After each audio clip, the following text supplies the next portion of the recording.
11th complete हो गई लेकिन फिर भी कॉन्फिडेंस नहीं आ रहा। कुछ लोगों के 11th के कुछ चैप्टर्स बैकलॉग में, कुछ लोगों की पूरी 11th वेस्ट हो चुकी है और कुछ लोगों का सिलेबस कंप्लीट भी हो चुका है। सारे नोट्स कर लिए, लेक्चर कर लिए, कंसेप्ट भी समझ आ गए, लेकिन फिर भी 11th में कॉन्फिडेंस नहीं आ रहा। और इसका एक ही रीज़न निकल कर आता है कि हमसे क्वेश्चन सॉल्व नहीं हो रहे या हमसे टेस्ट के अंदर में अच्छा स्कोर नहीं आ रहा। भले ही आपने पूरी 11th कंप्लीट कर दी हो, भले आपका पूरा सिलेबस कंप्लीट हो चुका हो, लेकिन अगर आपका टेस्ट में ही स्कोर नहीं आ रहा, लेकिन अगर आपसे क्वेश्चन सॉल्व नहीं हो रहे तो आपकी प्रिपरेशन करने का कोई मतलब नहीं बनता। बट डोंट वरी, अगर आपका सिलेबस पूरी तरीके से कंप्लीट है, अगर आपने पूरी क्लासेस अपने टाइम के ऊपर में कर रखी है, अपने नोट्स रिवाइज कर रखे हैं, तो आप 80% of the process already complete कर चुके हो। अब बस आपको 20% के अंदर में वो क्वेश्चन सॉल्व क्यों नहीं हो रहे, इस प्रॉब्लम को आइडेंटिफाई करके उसका सोल्यूशन ढूंढने की कोशिश करना है। क्योंकि जब हम अपनी प्रिपरेशन स्टार्ट करते हैं तब हमारे पास एक टारगेट होता तो है कि हमें सिलेबस कंप्लीट करना है, हमें इतने चैप्टर्स कंप्लीट करने हैं, इतने दिनों में हम इतने चैप्टर कंप्लीट कर देंगे, उसके बाद हमारी प्रिपरेशन एक अच्छे लेवल के ऊपर में होगी। लेकिन अगर हम ये सारी चीज़ें अचीव कर चुके हैं, हम अपना सिलेबस कंप्लीट कर चुके हैं, कोचिंग में हमारी रिवीजन स्टार्ट हो गई, लेकिन फिर भी अगर हमारे क्वेश्चन सॉल्व नहीं हो रहे, टेस्ट में स्कोर नहीं आ रहा, तो अभी हमें सामने दिखाई नहीं देता कि हमें इंप्रूव किस में करना है। और ये one of the major problem है कि बहुत सारे लोग 12th का सिलेबस, पूरा सिलेबस कंप्लीट होने के बाद जब मॉक टेस्ट देते हैं तब उनकी ये प्रॉब्लम होती है कि सिलेबस तो पूरा कंप्लीट हो चुका है लेकिन टेस्ट में स्कोर नहीं आ रहा, तो फिर उन्हें क्रैश कोर्स खरीदने की जरूरत पड़ती है। अब इस प्रॉब्लम को मेनली 4 पार्ट के अंदर में डिवाइड किया जाता है। So the first problem is random test. आप जितनी भी टेस्ट दे रहे हो, जो जिस बेसिस के ऊपर में आप अपनी प्रिपरेशन को जज कर रहे हो, वो सारी चीजें आप रैंडमली कर रहे हो। आपके पास में कोई भी एक स्पेसिफिक टेस्ट सीरीज नहीं है, वो एक इसका one of the main reason हो सकता है। या अगर आपके पास में कोई एक स्पेसिफिक टेस्ट सीरीज नहीं है, फ्री टेस्ट सीरीज के थ्रू भी आप अपने टेस्ट को प्रॉपरली एनालाइज कर सकते हो, लेकिन आपको उसका डेटा प्रॉपरली मेंटेन करना जरूरी है। आप रैंडम टेस्ट नहीं दे सकते, कभी 4 चैप्टर पे, कभी 5 चैप्टर पे। ये चीज़ आपको ऑलरेडी पहले से मेंटेन करके चलनी पड़ेगी, पहले से आपको डिसाइड करके चलनी पड़ेगी कि आपको हर एक चैप्टर की एक अलग अलग टेस्ट देते जानी है। हर एक चैप्टर की चैप्टर वाइज टेस्ट आपकी अलग होगी, पार्टली सिलेबस के ऊपर में टेस्ट अलग होगी। और अगर आपका टेस्ट के अंदर में स्कोर अच्छा नहीं आ रहा, तो आप बिल्कुल भी ये नहीं कहोगे कि मुझे 11th में कॉन्फिडेंस नहीं आ रहा। और ये आपको ये नोट करने की कोशिश करना है कि ऐसे कौन से चैप्टर्स है जिसमें मेरा स्कोर कम आ रहा है और ऐसे कौन से चैप्टर्स है जिसमें मेरा स्कोर अच्छा खासा आ रहा है। क्योंकि कुछ चैप्टर्स ऐसे होंगे जिसके अंदर में आपके क्वेश्चन सॉल्व ही नहीं होते, और कुछ चैप्टर्स ऐसे भी होंगे जिससे आप 80 to 90% क्वेश्चन उसके सॉल्व कर देते हो, लेकिन इसके बेसिस पे आप पूरे 11th को जज नहीं कर सकते। और ये one of the main reason है क्योंकि आपको एग्जैक्ट प्रॉब्लम ही नहीं पता कि आपको किस चैप्टर के ऊपर में काम करना है। इसीलिए सबसे पहले आप चैप्टर वाइज टेस्ट दोगे, उस चैप्टर वाइज टेस्ट के बेस के ऊपर में जो चैप्टर्स आपके वीक है, आप सिर्फ उन्हीं चैप्टर्स के ऊपर में और ज्यादा काम करोगे। आपको और ज्यादा क्वेश्चन प्रैक्टिस करनी है, आपको ये आइडेंटिफाई करना है, ये नोटिस करने की कोशिश करनी है कि थ्योरी के अंदर में कहाँ कमी आ गई, और वो सारा फीडबैक लेने के बाद में, चैप्टर वाइज टेस्ट देने के बाद में, और जो टेस्ट दोगे वो भी प्रॉपरली टाइम बॉन्ड के अंदर में होनी चाहिए, उसके अंदर में प्रॉपर 25 to 30 क्वेश्चंस ही होने चाहिए। और वो सारा डेटा लेने के बाद आप जितने भी वीक चैप्टर्स है उसके ऊपर में और ज्यादा प्रैक्टिस बढ़ाने की कोशिश करोगे। सो इसलिए बस ये याद रखना है कि टेस्ट के साथ में टेस्ट का एनालिसिस भी बहुत ज्यादा इंपॉर्टेंट है। अब सेकंड, प्रीवियस ईयर क्वेश्चन। ये एक ऐसी चीज है, अगर किसी का पूरा सिलेबस भी कंप्लीट नहीं है फिर भी वो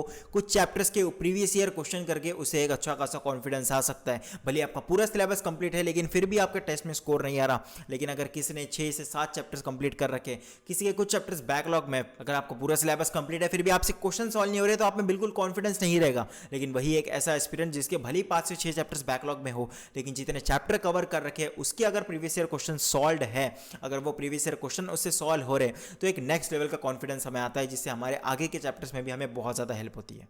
and one more important thing, आपको जेईई 2024 इस साल के रिजल्ट को एनालाइज करना भी बहुत ज्यादा इंपॉर्टेंट है, क्योंकि आपको पहले से अवेयर रहना पड़ेगा कि ट्रेंड में चेंजेस कभी भी हो सकते हैं। जैसे बहुत सारे लोगों के इस बार शिफ्ट के अंदर में बहुत सारे चेंजेस हुए, कुछ लोगों का स्कोर जितना वो लोग एक्सपेक्ट कर रहे थे उतना ज्यादा आया नहीं। But still there is a coaching called Infinity learn by Shri Chaitanya. Students of Infinity Learn have achieved amazing result this time. 20% of the students are set to enter the premier colleges in India and 10% of them have scored more than 99 percentile. कुछ लोगों के 100% marks भी थे इन few subject. Definitely ये वही coaching है जिस coaching ने लास्ट ईयर हिस्ट्री क्रिएट की थी with All India Rank 1 in JEE Mains, All India Rank 1 in Advanced and All India Rank 1 in NEET also. This is the first time we have seen such an amazing result from such a platform. Shri Chaitanya is a well-known name in coaching and now they are available both online and offline. क्योंकि ये बहुत ज्यादा helpful होता है for each and every students, parents और हर एक ऐसा student जो एक स्मॉल टाउन से आता है और जो दूसरे शहर में जाकर ऑफलाइन कोचिंग अफोर्ड नहीं कर सकता। So in short, if you are looking to appear and want success for JEE Main and JEE Advanced, then all the links are in the description. Don't miss that opportunity because they are giving amazing offers on their batches. So all the links are in the description. Make sure to check it out. बहुत सारे लोगों का doubt यह है कि कितने साल के प्रीवियस ईयर क्वेश्चन सॉल्व करने चाहिए। किसी किसी को 41 ईयर्स के प्रीवियस ईयर क्वेश्चंस बहुत ज़्यादा लगने लगते हैं कि इतने सारे क्वेश्चन हम सॉल्व कैसे करेंगे। मैं आपको ये बता दूं, प्रीवियस ईयर क्वेश्चंस बहुत ज़्यादा लिमिटेड है। एक चैप्टर के max to max 100 to 200 previous year question होंगे। और प्रीवियस ईयर क्वेश्चन एक ऐसी चीज़ होती है जो आपको एग्जैक्ट रेप्लिका प्रोवाइड कराते हैं प्रीवियस ईयर एग्जाम का। सो इसलिए इन क्वेश्चंस को ऐसे ही वेस्ट नहीं करना है। अगर आपने 2022 के पूरे प्रीवियस ईयर क्वेश्चन सॉल्व कर दिए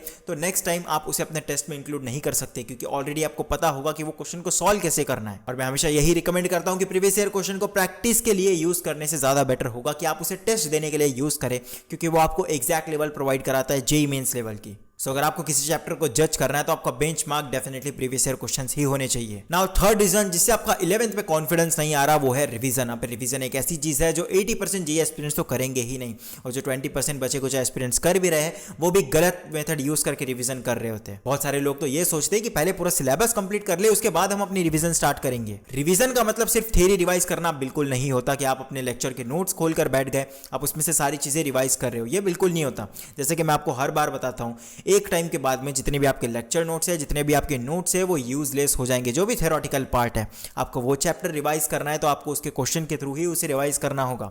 आपके पास में शॉर्ट नोट्स बने रहने चाहिए जिसके अंदर में सिर्फ इंपॉर्टेंट लाइंस, इंपॉर्टेंट फॉर्मूलेस और इंपॉर्टेंट डेरिवेशंस लिखी रहेगी, और आपको सिर्फ वही रिवाइज करना है जो सिर्फ और सिर्फ 1 से 2 पेजेस के रहने चाहिए। बाकी आपको पूरा चैप्टर जो भी पर्टिकुलर क्वेश्चंस आपने प्रैक्टिस क्वेश्चंस आपने उस पर्टिकुलर चैप्टर के सॉल्व कर रखे हैं, आपको उन्हीं क्वेश्चंस को रिवाइज करके उस चैप्टर को भी रिवाइज करना है। वेल इसके मेथड मैं आपको शॉर्टली एक्सप्लेन कर देता हूं। लेट्स अज्यूम आपने 150 क्वेश्चन रोटेशनल मोशन के सॉल्व कर रखे, तो आप उस क्वेश्चन को इस तरीके से रिवाइज करोगे कि जैसे आपने वो क्वेश्चन पढ़ा आपको दिमाग में ये सोचना है कि ये क्वेश्चन को सॉल्व कैसे किया जाएगा। आपको उसे सॉल्व करके नहीं देखना, बस दिमाग पे प्रोसेस को एक बार रिवाइज करना है कि मैं पहले ये कंडीशन लगाऊंगा, इस तरीके से डायग्राम बनेगी, ऐसी एफबीडी बनेगी, ये 2 फोर्सेस इक्वेट होंगे, यहां से इसका आंसर आएगा। अगर आप ये चीज सोच पाते हो अपने दिमाग के अंदर में, इसे रिवीजन कहते हैं, ना कि ये कि आप हर एक क्वेश्चन को लो और उसे सॉल्व करके देखो, क्योंकि ऐसे आपके पास में 150-200 क्वेश्चन होंगे हर एक चैप्टर के, और ये पॉसिबल नहीं है कि आप हर एक क्वेश्चन को बार बार सॉल्व करके देखो।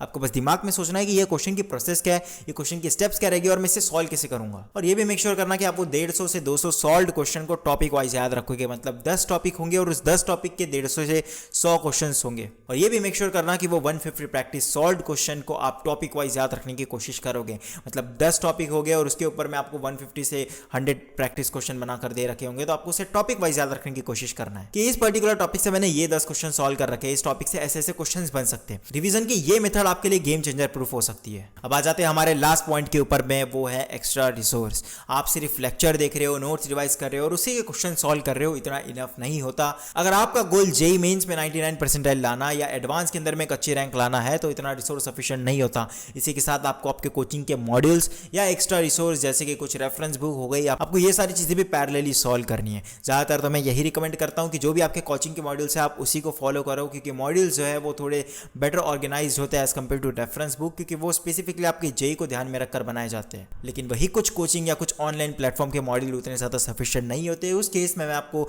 रिकमेंड करूंगा कि आप किसी दूसरे कोचिंग के मॉड्यूल के लिए जा सकते हो या आप रेफरेंस बुक को फॉलो कर सकते हो। और एक्स्ट्रा बुक्स आपको तभी करनी है जब आप ये मेक श्योर कर लो कि मैंने लेक्चर्स कर लिए, उसके लेक्चर के नोट्स रिवाइज कर दिए, उस लेक्चर में जितने क्वेश्चन सॉल्व करके दिए थे वो सारे क्वेश्चन को मैं रिवाइज कर चुका हूँ, उसके बाद ही आप रेफरेंस बुक के ऊपर में जाओगे। ऐसा बिल्कुल नहीं होना चाहिए कि आपके लेक्चर्स के ही बहुत ज़्यादा बैकलॉग है और उसके बाद भी आप रेफरेंस बुक सॉल्व कर रहे हो, इससे कोई मतलब नहीं बनेगा। क्योंकि फाइनल जेईई के एग्जाम में आपके 50 से 60% क्वेश्चंस डायरेक्टली आपके लेक्चर से ही सॉल्व होंगे, उसके बाद जो एक्स्ट्रा 30-40% क्वेश्चन है उसके लिए आपको रेफरेंस बुक की जरूरत पड़ेगी। सो पहले लेक्चर, उसके बाद reference book. Got it? So I hope this video will help you. और किसी भी मॉड्यूल या रेफरेंस बुक फ्री रिसोर्स के लिए you can join my Telegram channel, जिसकी लिंक आपको नीचे डिस्क्रिप्शन में मिल जाएगी। And don't forget to check out Infinity learn by Shri Chaitanya.